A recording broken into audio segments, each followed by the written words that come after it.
بسم اللہ الرحمن الرحیم۔ 1300 برس پہلے بحر احمر کے کنارے ریگستان عرب کے وسط میں حجاز کے اندر ایک صدائے اجتماع بلند ہوئی۔ سنسان وادی لیکن دل کی گہرائیوں سے نکلی یہ پکار سب نے سنی اور اس کی پکار کا جواب سب کی زبانوں سے نکلا۔ یہ ابراہیم کی پکار تھی، یہ اسلام کی دعوت تھی، یہ فریضہ حج کی منادی تھی۔ السلام علیکم دوستوں، ویلکم ٹو مائی چینل۔ حج کی ابتدا تقریباً 2000 سال قبل مسیح میں ہوئی، جب حضرت ابراہیم علیہ السلام اپنے بیٹے اسماعیل علیہ السلام اور ان کی والدہ سیدہ ہاجرہ کو مکہ مکرمہ کے صحرا میں تنہا چھوڑ آئے، اور جب صفا اور مروہ پر پانی کی تلاش کے دوران آب زمزم کے ظہور کا واقعہ پیش آیا تو اسی درمیان حضرت جبرائیل علیہ السلام زمین پر اترے اور خوشخبری سنائی کہ اس جگہ حضرت ابراہیم علیہ السلام اپنے فرزند حضرت اسماعیل علیہ السلام کے ساتھ اللہ کے گھر کی تعمیر کریں گے۔ قرآن کریم میں اللہ تعالیٰ کا ارشاد ہے، ترجمہ: اللہ عز و جل کے حکم کی تعمیل کرتے ہوئے حضرت ابراہیم علیہ السلام اور ان کے لاڈلے فرزند حضرت اسماعیل علیہ السلام نے اللہ کے گھر کی تعمیر کی اور حج کیا۔ یوں یہ دونوں اسلام کے پہلے حاجی کہلائے۔ زمانہ جاہلیت میں کفار کی عبادت کا مرکز بھی کعبہ تھا۔ شبلی نعمانی فرماتے ہیں کہ کفار عرب نے ان کے حج میں کچھ غلط رسومات شروع کی۔ وہ صفا اور مروہ کی پہاڑیوں کے درمیان دوڑتے نہیں تھے اور عرفات میں جمع نہیں ہوتے تھے۔ کچھ لوگ حج کے پورے وقت خاموش رہتے تھے۔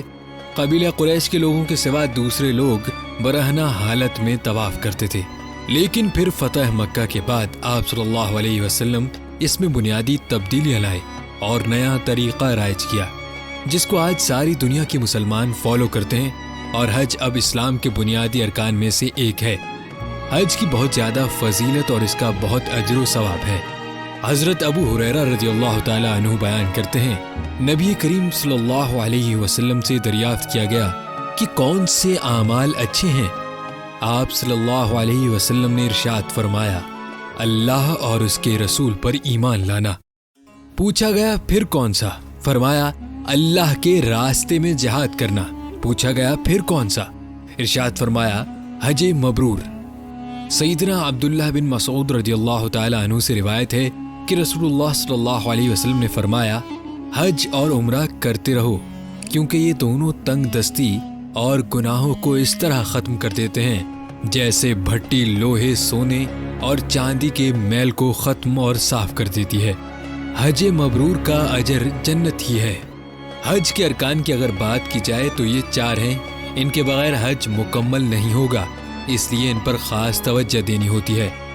احرام، حج کی نیت کرنا، میدان عرفات میں ٹھہرنا، طواف افاضہ کرنا، صفا و مروہ کی سعی کرنا۔